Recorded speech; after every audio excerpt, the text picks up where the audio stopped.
Hello everyone.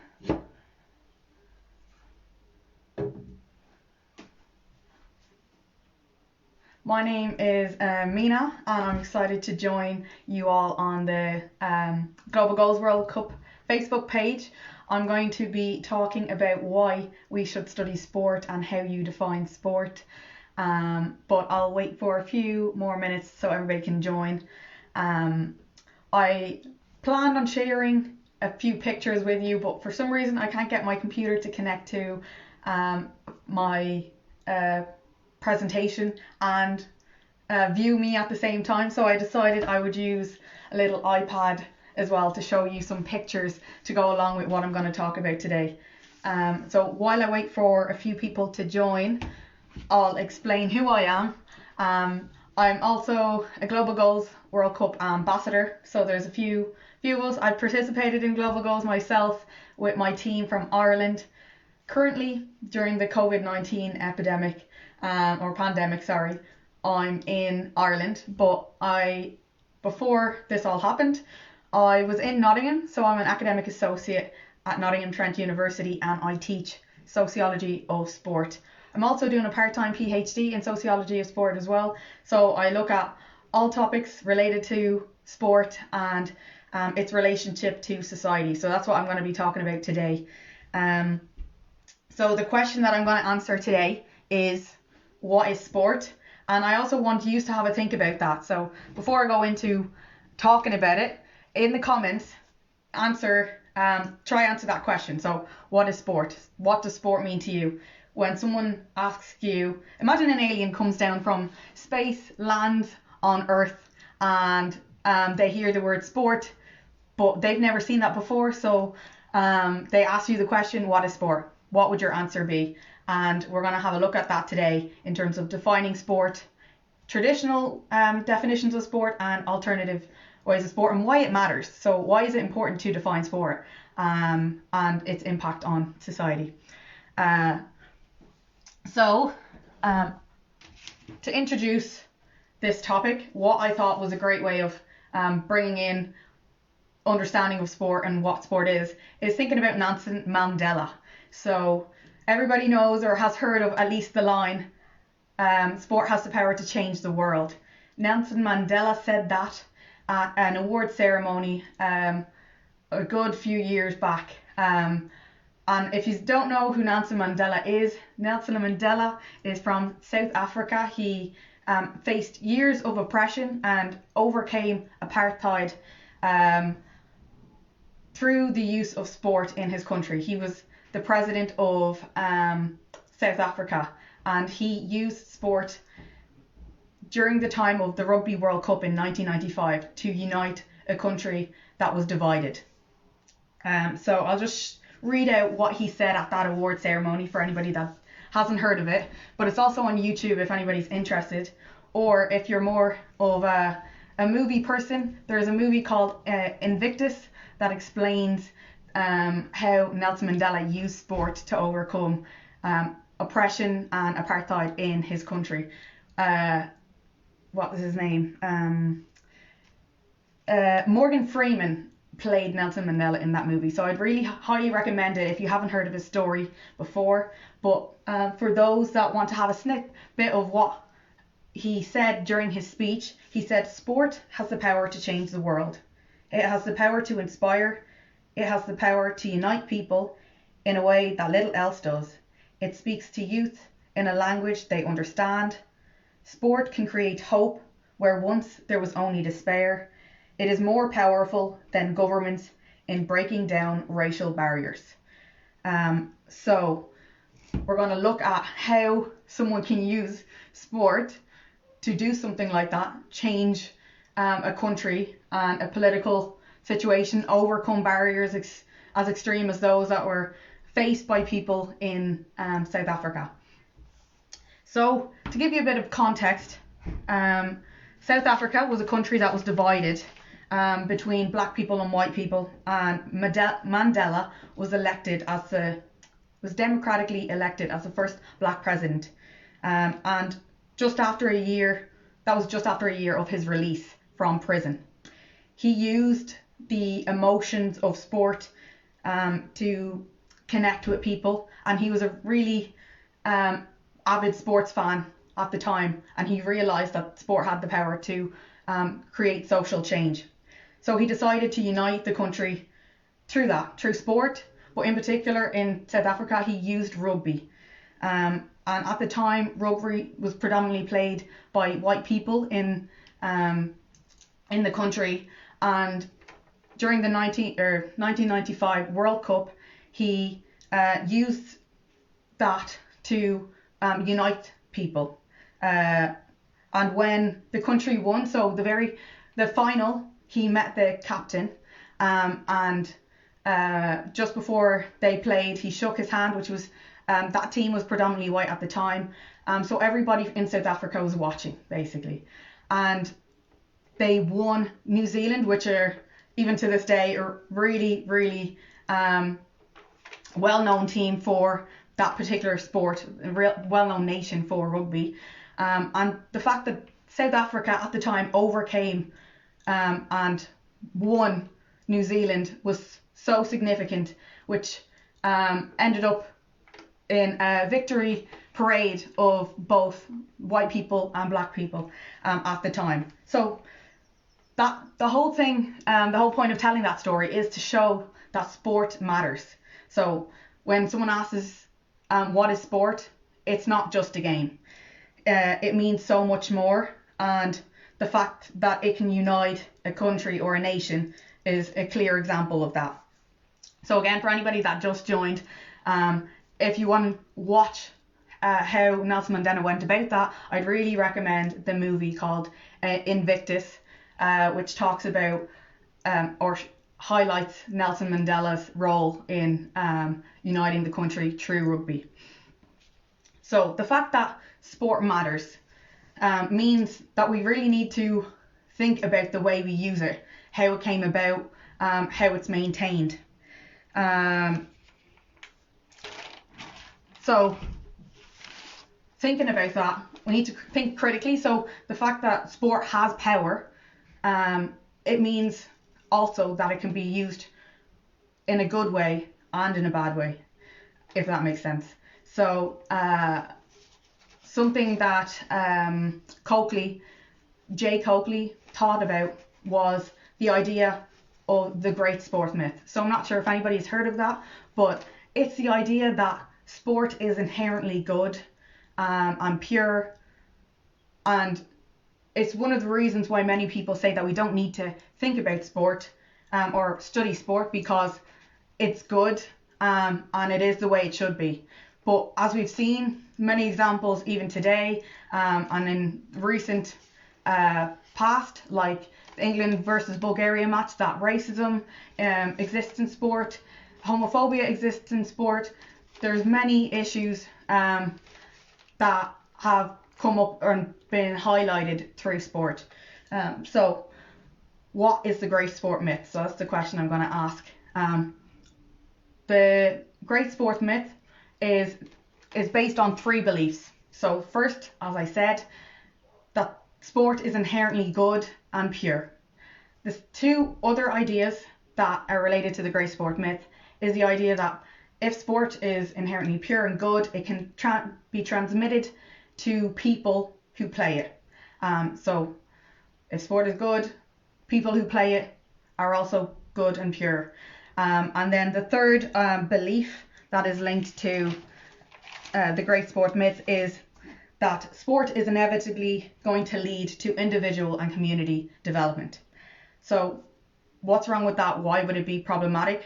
Well, the idea that sport is inherently good and those who play it are also good, and it can only lead to individual and community development, is the fact that it stops people from being able to talk critically about sport and limits that power that Nelson Mandela talked about in terms of facilitating social change and having some sort of activism through sport. So for anybody else who's joined, what we're asking is why study sport and what's potentially problematic about the idea that sport is only good and inherently good. So we've clearly talked about sport having power, and therefore we need to teach sport. And when we teach sport, we teach about larger issues as well. So how we need to think about things then, how we consume sport, how to understand it, and how do we talk about it if it has these other underlying issues to think about. So what I love to use when I'm introducing that idea is an iceberg. So hope everyone can see it. So with an iceberg, you think about what you normally see is just the tip. So let's say the tip is just sport on the surface, which is like good health. It brings people together. All the good things associated with sport, but that it's much more complex than that. So if you look at an iceberg, there's a big chunk of the iceberg that's underwater that we don't think about or that we can't see. Maybe it's not so obvious. So the tip is clearly obvious, everybody can see it, but there's other things that are underlying that are also going on behind the scenes. So the sport, it is very similar to an iceberg, where there's also other underlying things to think about. It's very complex, even though it might first appear very simple. So under here, in terms of sport, what we might see is things related to our body image, common sense beliefs in terms of what we hold dear, different values that are important to us, identity, race. There's so many things that are going on under the surface that we mightn't think about when we think about sport. So having said that, there's three main questions that we'd want to think about when we're thinking about defining sport, and why study it. So first of all, I want to say, like, sociology of sport is the study of sport and its relationship to society. For anybody that doesn't know what sociology means, sociology is really the function of it is to reveal something that's hidden. So studies in sociology might look at common sense beliefs about ourselves and of others, and it's used to try get an insight into why people behave a certain way. And in terms of sport, that would be how it came about and how we use it. Maybe also how the way we define it plays a role in how we use it, and how it's maintained. So three main questions that I thought were important to think about, and I've gotten a lot of inspiration from a book called Why or Sports in Society by Coakley and Pike. So if you're interested in that, you might want to pick up that book. But they say that it's very important to think of three main questions when defining sport. So what's the meaning, purpose, and organization of sport? Who participates in sport and under what conditions? So those are two questions to think about. And the last question to think about is, how will sport be sponsored and what will be reasons for sponsorship? So why would a government fund sport? Who are the people that participate in sport, and what might limit certain people from participating in sport? So I'll just quickly.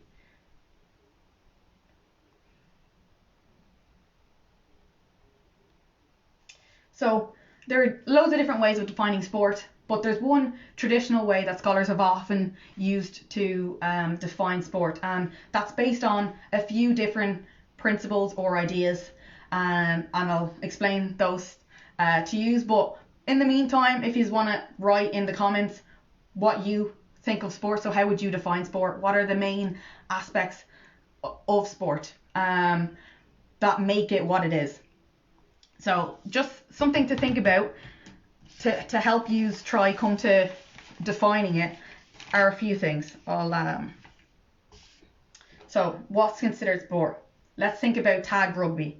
So kids playing tag rugby in a park, what makes that different to playing rugby players that are professional rugby players playing in the Rugby World Cup. So there's clearly a difference that's important. And there are things that parents might consider when they're encouraging their children to play sport, or it's also things that governments consider when they're thinking about funding or spending like tax money on sport. So would you consider jogging a sport? What about synchronized swimming? Is chess a sport? And if it's not, then why not? What in the way that you define sport prevents chess from being a sport? What about dance? Is dance a sport? Skateboarding, snooker, and are all the things that I've just mentioned a sport? So what are the defining factors of a sport that make it what it is? So in the definition that scholars often give, there's three main things that I'd like to focus on that relate to their definition. The first being that it's institutionalized.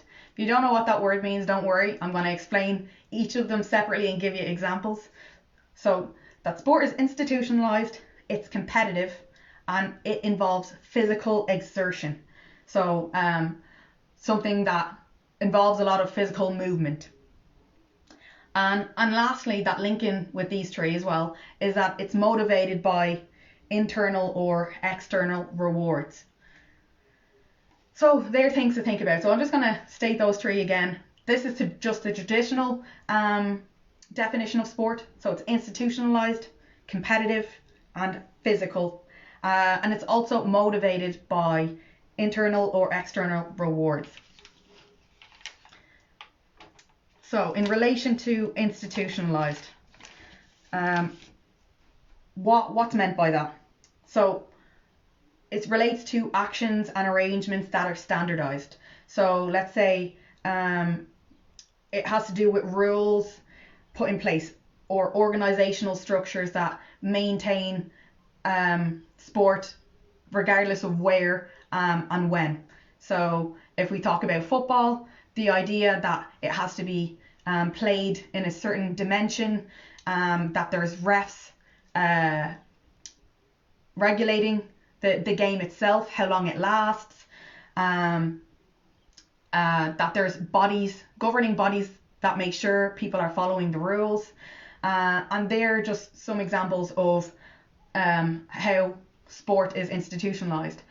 But does that mean that someone that's playing let's say football but in a confined space, are they not playing a sport then because it's not institutionalized? If you play football on the side of a road, let's say street football, if there is no ref, does that mean it is no longer a sport because it's not institutionalized? There's no governing body controlling and regulating the rules, making sure that people are following the rules of the game.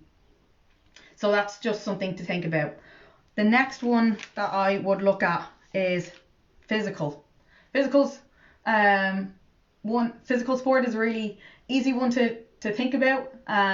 So are all sports physical? What about chess? If we use the idea that sport has to be a physical activity, that means that chess cannot really be a sport. It's more about cognitive abilities than looking at your physical ability. What about snooker or pool? Is there enough physical activity involved in those activities to classify it as a sport? So should we be using rigorous physical exertion as a way of defining sport? And then as well, something to think about is if it does involve physical exertion, how much is needed for it to be defined as sport? So they're just two things to think about in terms of defining sport. So is it institutionalized? And is it a physical activity that involves a lot of physical exertion?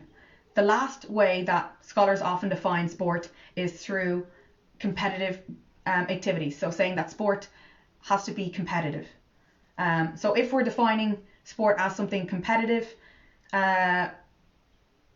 would two people volleying a ball, so a lot of us are interested in football, so when you're doing keepy-uppies, if two people are competing against each other with how many keepy-uppies they're doing, does that count as competitive enough for it to be a form of sport, or is that different to the World Cup, England versus Germany national team, and how competitive does it have to be for it to be defined as competitive? And what about running? If an individual is running for fun and they're not keeping track of time or how far they're going, does that mean that they're not being involved or participating in sport? So they are just a few things to think about in terms of how you would define sport. And that's important when, again, as I said before, when defining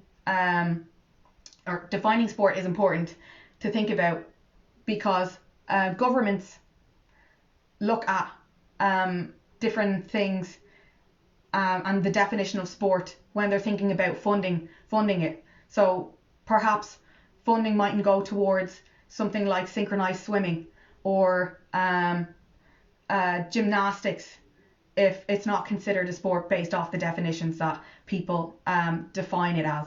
So something as well to think about in terms of defining sport is, what about play? So I know I said I wouldn't go into detail in terms of the motivation and reward, but does it always have to involve reward?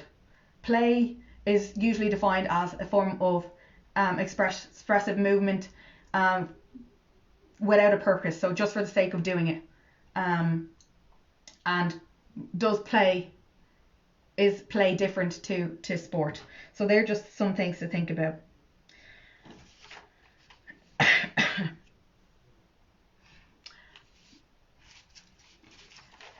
So those are just a few questions, and what they tell us is that context is very important, and to think about social and cultural context. And wait a second, these questions. Yeah, so social and cultural contexts are important when we're considering decisions in relation to sport. What I want to move on to also links into what I'll cover in the next lunchtime learnings in terms of sociology of sport and stuff to think about, is the traditional definitions of sport. So those were that it's institutionalized, physical, competitive. If we get rid of those and look at altering and defining sport in a different way, what do we need to consider? So throughout history, people have been arguing and disagreeing over those definitions. But let's look at what sport was in the past and how sport initially came about. Well, sport was first seen as a male preserve. So it was seen as something that women could not participate in because it involved rigorous physical activity. In the past, women were thought of not being able to